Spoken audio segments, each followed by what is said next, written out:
ठंड में गरीब के घर आई नई रजाई। बस आज मेरे गरीब परिवार की सारी मुश्किलें दूर हो जाएंगी। फिर ठंड का मौसम मेरे परिवार को और नहीं सताएगा। आज मैं किसी भी कीमत पर रजाई लेकर ही जाऊंगा। ऐसा बोलते हुए गरीब रविंदर, जिसके ना तो पैर में चप्पल थी और ना शरीर पर कोई मोटा स्वेटर, ठंड में कपकपाता हुआ भागते हुए रोड पर पहुंच जाता है, जहां बहुत सारे गरीब भिखारी लोग, जिनके हाथों में बहुत ही सुंदर मखमली रजाइयां थी, आपस में बातचीत कर रहे थे। सब लोग बहुत खुश दिखाई दे रहे थे। तभी रविंद्र एक बूढ़ी अम्मा के पास आकर पूछता है, अम्मा, आप लोगों को जिन साहब जी ने ये रजाइयां बांटी वो कहाँ हैं? वो साहब तो कब के चले गए बेटा। जिसे सुनकर रविंद्र की सारी उम्मीद टूट जाती है और उसकी आंखों में आंसू आ जाते हैं। चले गए? ऐसे कैसे चले गए? उन्हें मेरे लिए रुकना चाहिए था। अब मैं क्या मुंह लेकर जाऊंगा घर? आखिर कौन है ये बेबस लाचार शख्स जो एक रजाई के ना मिलने से इतना ज्यादा दुखी है? आखिर ऐसी कौन सी मजबूरी रही होगी जो इसे खैरात में बांटी जाने वाली रजाई के लिए भी रोना पड़ रहा है? तो चलिए देखते हैं। जहां एक पुराने से बने हुए टूटे फूटे मकान के अंदर गरीब बहू इंदू मिट्टी के चूल्हे पर धुएं में चाय बना रही है। एक बगल में उसके पास सास ससुर, जो कि बिल्कुल बुजुर्ग हो चले हैं, गरीबी के चलते फटा चिटा गुदड़ी ओढ़कर बैठे हैं।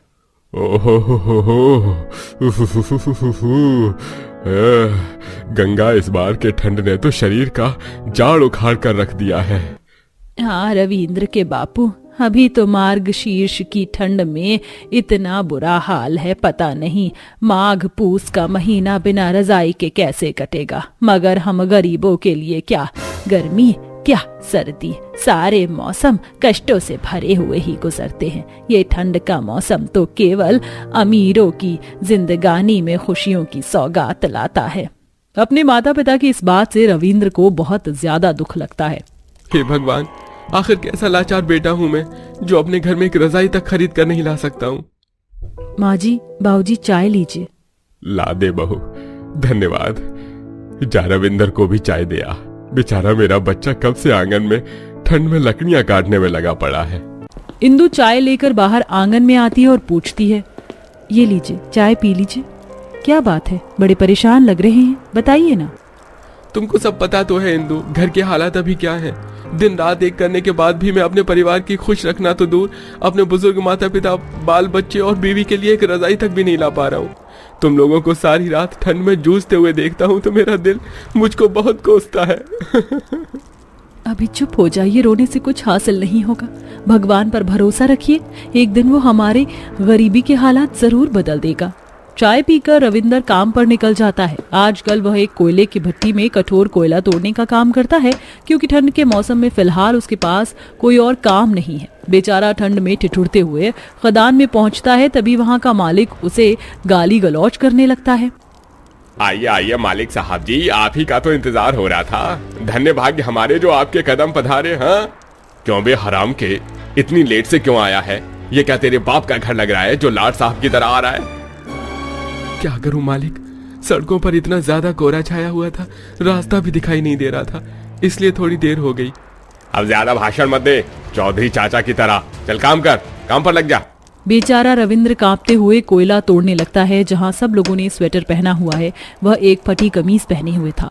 वहीं दूसरी तरफ स्कूल में उसके दोनों बच्चे शिबू और कोमल को टीचर डांट रही होती हैं। शिबू, कोमल, स्टैंड अप। तुम दोनों का स्वेटर कहाँ है? मैंने तुम दोनों को कहा था ना स्वेटर पहन कर आना, वरना स्कूल मत आना। मैडम जी, हमारे पिताजी बहुत गरीब हैं, उनके पास इतने पैसे नहीं है कि वो हमें स्वेटर दिलवा सके। मैडम जी, हमारे पिताजी बहुत मेहनत करते हैं, लेकिन उनके पास पैसे नहीं हो पाते।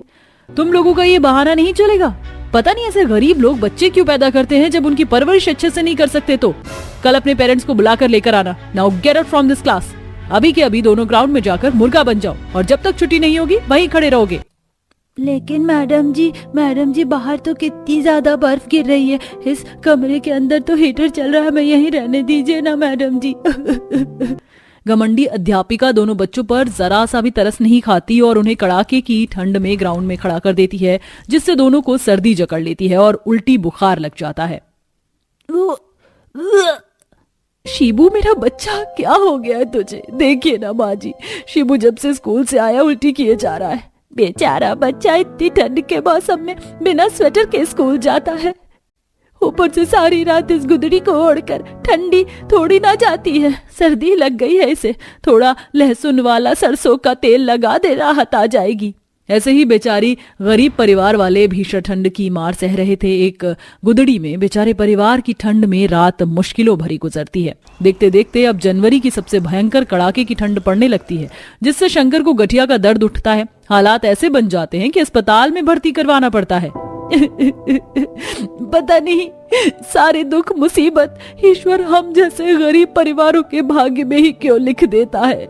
रविंद्र बेटा, तेरे बापू ठीक तो हो जाएंगे ना? हाँ माँ, बापू को कुछ नहीं होगा। डॉक्टर साहब है ना? डॉक्टर साहब, मेरे पिताजी अब कैसे हैं? देखिए, आपके पिताजी की हालत बहुत ही नासाज है। उन्हें गंभीर रूप से ठंड लग गई है। अगर आप उनकी सलामती चाहते हैं तो उनको गर्माहट में रखिए। आजकल तो एक से बढ़कर एक रजाइयां आ रही हैं। एक बढ़िया कंपनी की रजाई खरीद लीजिए या हीटर लगवा लीजिए। डॉक्टर साहब, जिनके बस में एक रजाई खरीदना नहीं है वो हीटर कहाँ से लाएंगे? देखिए, मैं आपकी मजबूरी को समझ सकता हूँ, लेकिन जब तक सर्दियां खत्म नहीं होती आपको इन्हें गर्माहट में रखना होगा। चिंता भरे मन से पूरा परिवार ठंड में सड़क से घर जाने लगता है। तभी गरीब बहू रोड पर रहने वाले कुछ लोगों की बातचीत करते हुए उन्हें सुनती है। अरे काकी, बिल्कुल पक्की खबर है। वो साहब जी इस साल हम गरीबों को मुफ्त में कंबल नहीं बल्कि मखमल की रजाइयां बांटने आने वाले हैं, वो भी पूरे 100 की 100 रजाइयां। फिर तो हम गरीबों के ठंड में ओढ़ने की व्यवस्था हो जाएगी। वैसे भी सरकार तो हम जैसे गरीबों पर कभी ध्यान नहीं देती है। भला हो साहब का जो हमारे लिए इतना करते हैं। इंदु को अपने परिवार में रजाई लाने की एक उम्मीद दिखाई देती है। वो रविंदर से कहती है, अजी आपने सुना, कल इस रोड पर कोई साहब रजाई बांटने आने वाले हैं। हाँ, मैंने सुना। हमारे गरीब परिवार के लिए ये सुनहरा मौका है रजाई पाने का। मैं इसे किसी भी कीमत पर हाथों से नहीं जाने दे सकता हूँ। अगले दिन रविंदर कड़ाके की ठंड में सुबह 5 बजे सड़क पर जाने के लिए निकल पड़ता है, जहाँ धुंध भरी सड़क पर एक बूढ़े व्यक्ति बेहोश पड़े हुए थे। साहब, ओ साहब, उठिए। अरे, लगता है कोई गाड़ी वाला इनको मार गया है। इंसानियत के नाते इन्हें अस्पताल ले जाना होगा। रविंदर उनको अस्पताल में भर्ती करवा देता है और होश आने के लिए प्रार्थना करता है। कुछ देर में व्यक्ति को होश आ जाता है, जिसके बाद रविंद्र उस रोड पर पहुंच तो जाता है, लेकिन तब तक बहुत देर हो चुकी थी। क्या रविंद्र अपने गरीब परिवार में कभी रजाई ला पाएगा? जानने के लिए कहानी के अंतिम भाग में चलते हैं। आंखों में आंसू लिए रविंद्र अपने घर पहुंचता है, जहां उसका पूरा का पूरा परिवार टूटे मकान के अंदर ठंड में उसके आने का रास्ता देख रहे थे। पिताजी आ गए, पिताजी आ गए, पिताजी आ गए। पापा आप हमारे लिए रजाई ले आए हो ना? कहाँ है रजाई? हाँ जी, आप तो रजाई लेने गए थे ना, तो खाली हाथ क्यों वापस आ गए? रजाई कहाँ है? पत्नी के सवाल पूछने पर रविंदर के चेहरे पर असमर्थता का भाव झलक आता है और वह बहुत रोता है। मैं रजाई नहीं ला सका इंदु। माँ, पिताजी, बच्चे, मुझे माफ कर दो, मुझे माफ कर दो। कोई बात नहीं रविंदर बेटा, रोता क्यों है? ईश्वर ने हमारी किस्मत में शायद सर्दी की मार सहना ही लिखा है। तभी सूट बूट पहना हुआ एक व्यक्ति उनके दरवाजे पर आता है। उसके हाथों में एक मखमली बढ़िया रजाई और कुछ खाने पीने का सामान भी था। उसने नर्म लहजे में कहा, बिल्कुल नहीं माँ जी, आप लोगों को इस ठंड में बिना रजाई के और नहीं रहना पड़ेगा। ये लो रविंदर, ये रजाई और ये खाने पीने का सामान एक छोटे से उपहार के रूप में तुम्हारे और तुम्हारे परिवार के लिए।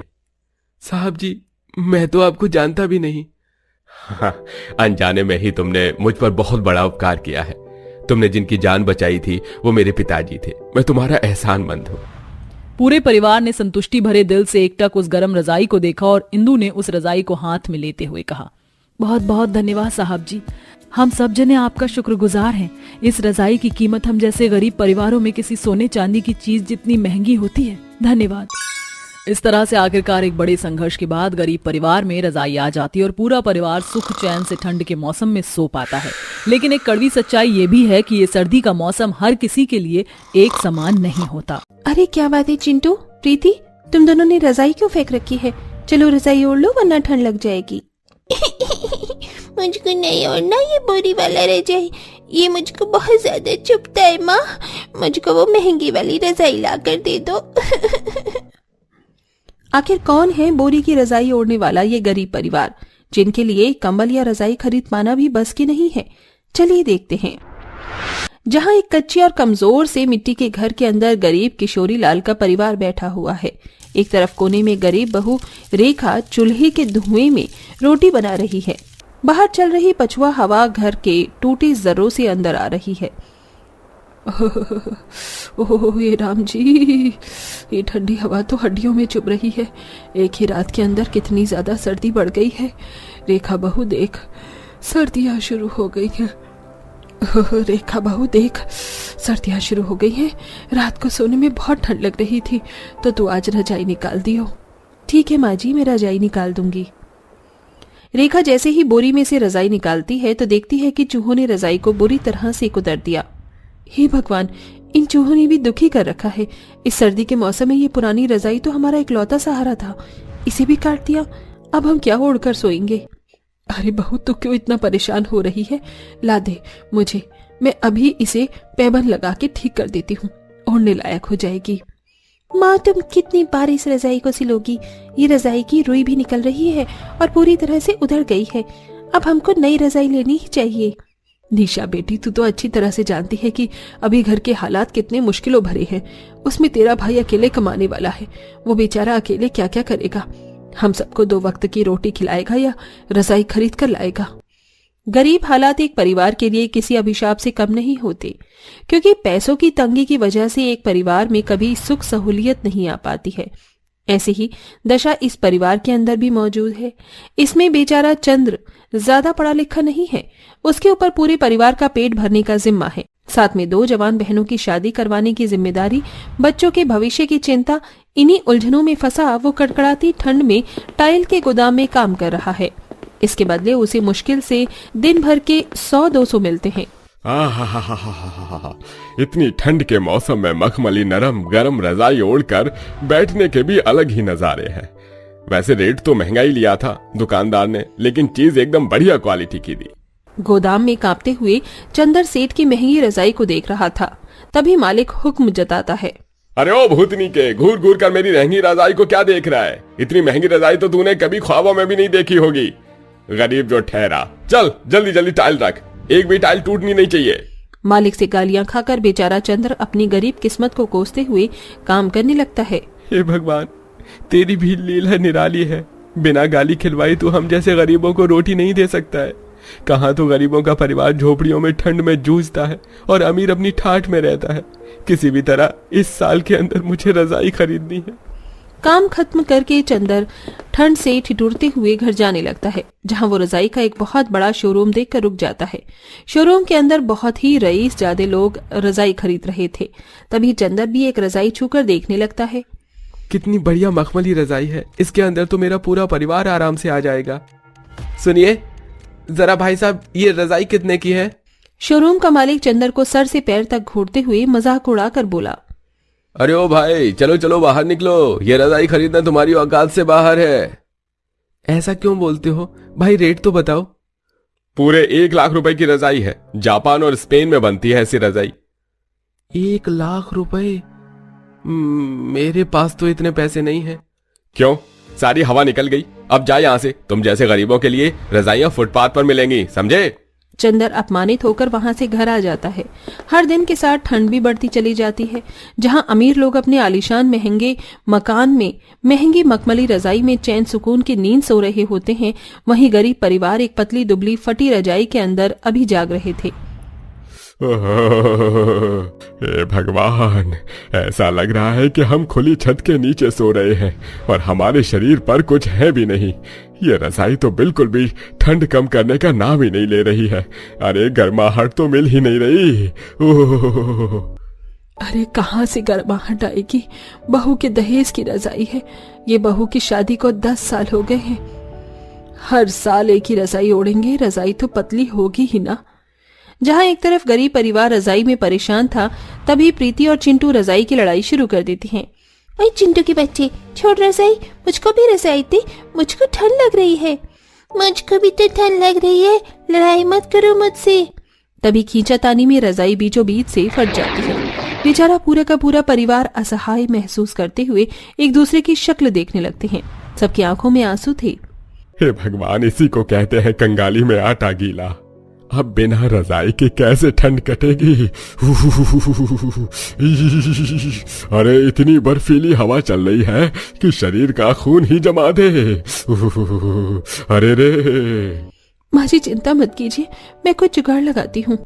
रेखा कुछ बोरियों को काटकर रजाई बना लेती है। पूरा का पूरा परिवार इस तरह से ठंड में गुजारा करता है। ऐसे ही सिलसिला जारी था। एक सुबह ठंड के मारे दोनों बच्चे उल्टियां करने लगते हैं। चिंटू, मेरे बच्चे, क्या हो गया तुझे? माँ जी देखिए ना, इसकी तो उल्टियां बंद ही नहीं हो रही है। अब पूरा का पूरा परिवार ऐसे ठंड में बोरी ओढ़कर रहेगा तो क्या होगा बहू? ला दे, इसको थोड़ी सी बोरी के अंदर ही लिया ताकि थोड़ी गर्माहट मिलेगी बच्चों को। तभी चिंटू रोते हुए बोलता है, मुझको वो बोरी नहीं ओढ़ना है माँ, वो रात को भी बहुत चुभ रही थी। पिताजी, आप हमारे घर के लिए भी एक नई महंगी सी रजाई ले आई ना। कहाँ से लाऊं मैं तुम लोगों के लिए महंगी रजाई? मेरे लाल, मैं आज ही जाकर सेठ से एडवांस पैसे मांगूंगा और रजाई लेकर आऊंगा। क्या कभी इस परिवार में उनके सपनों की महंगी रजाई आ पाएगी? तो चलिए देखते हैं। ठंड में कांपते हुए चंदर सड़क पर निकल जाता है, जहां चारों तरफ कोहरा छाया होता है। तभी वो रोड पर एक बम्पर धमाका लगा देखता है, जिसमें एक आदमी तेज तेज आवाज लगा रहा था। आ गया साल का सबसे बड़ा बम्पर धमाका, जिसमें गरीब हो या अमीर, करोड़पति हो या रोडपति, हर इंसान पा सकता है महंगी रजाई जीतने का इनाम 1000 रुपए में। जी हाँ, आपने बिल्कुल सही सुना, जनहित में जारी। ये सुनकर चंदर के चेहरे पर एक उम्मीद जाग जाती है। वो दौड़ा दौड़ा सेठ के पास आता है। सेठ, मुझे 1000 रुपए चाहिए। 1000 रुपए चाहिए? वो एकदम से? करना क्या है तुझको? वहाँ सड़क पर साल का बहुत ही बड़ा बम्पर धमाका निकला है। वहाँ लाखों रुपए की रजाई हजारों में मिल रही है। ये सुनकर सेठ जोर जोर से हंसकर मजाक उड़ाने लगता है। क्या कहा तूने? लाखों रुपए की रजाई तुझे हजारों में दे देंगे? अरे तुझको मूर्ख बना रहे हैं, मूर्ख। चल, मेरा क्या जाता है, ये ले जा 1000 रुपए। बेचारा चंदर भागकर 1000 रुपए लेकर उस बम्पर धमाके में आता है और कूपन खरीदकर घर आता है। तभी रोते हुए रेखा बोलती है, अजी आप तो हम सब के लिए आज रजाई लेकर आने वाली थी, मगर आप तो खाली हाथ लौट आए। चंदर पत्नी को सारी बात बताता है। हे भगवान, क्या जरूरत है आपको ये जुआ खेलने की? एक तो ऐसे ही हमारे हालात ठीक नहीं है, अगर कूपन नहीं लगा तो क्या करेंगे? तो समझ लेंगे कि हमारी किस्मत में नहीं था, किस्मत में हुआ तो मिल जाएगा। पूरा परिवार सारी रात ठंड में प्रार्थना करता है और अगली सुबह होते ही वही आदमी बहुत ही महंगी सी रजाई लेकर उनके दरवाजे पर आ जाता है। बहुत बहुत मुबारक हो, इस साल के हमारे बम्पर धमाके के विजेता आप और आपका परिवार है, और आपको मिलती है ये लाखों रुपए की मखमली रजाई। इतनी महंगी रजाई देखकर गरीब परिवार वालों के आंखों में खुशियों के आंसू आ जाते हैं और बुजुर्ग सीता भर भर कर दुआएं देने लगती है। भगवान तुम्हारे बाल बच्चे परिवार को आबाद रखे बेटा। तुम नहीं जानते ये रजाई हमारे लिए केवल रजाई नहीं, बल्कि सोने चांदी जितनी महंगी चीज है। अब हम लोग भी इस महंगी रजाई में सोएंगे ना दादी माँ? अब हमको बोरी नहीं ओढ़ना पड़ेगा ना बुआ? हाँ मेरी प्यारी पिंकी, अब हम पूरा परिवार आज से इस महंगे रजाई में सोएंगे। कितनी खुशी की बात है, आखिरकार हमारे गरीब परिवार में महंगी रजाई आ ही गई।